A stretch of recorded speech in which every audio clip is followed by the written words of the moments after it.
మనం చూస్తే కందుకూరు ఇష్యూ ఒక వ్యక్తుల మధ్య వచ్చిన తగాదాని ఫేక్ ఐడియాలు సృష్టించి కులాల మధ్య కుంపట్లు రాజేసి ఆ కుంపట్లలో సలిగాచుకునే పద్ధతిని వైసీపీ రాజేస్తా ఉందంటే ఎంత కుటిల ప్రయత్నాలు చేస్తా ఉన్నారో వీళ్ళు ఈ సోషల్ మీడియా ద్వారా మనం అర్థం చేసుకోవాల్సిన అవసరం ఉంది.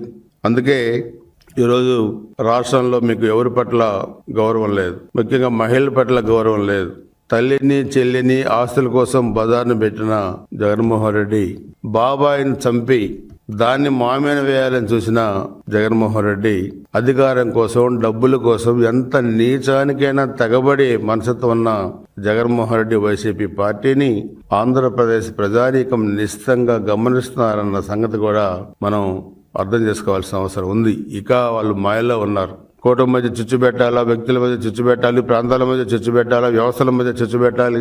మరలా మేము అధికారంలోకి రావాలంటే అధికారంలోకి మీరు రారు, మీరు వచ్చే సమస్య లేదన్న సంగతి కూడా మిమ్మల్ని ఆంధ్రప్రదేశ్ ప్రజానీకం 53 గ్రేడ్ సిమెంట్ తోని పాతరేసి పైకి లేవకుండా పెట్టారన్న సంగతి కూడా మీరు గ్రహించాల్సిన అవసరం ఉందన్న సంగతి కూడా నేను మీకు స్పష్టంగా కూడా తెలియజేస్తున్నాను.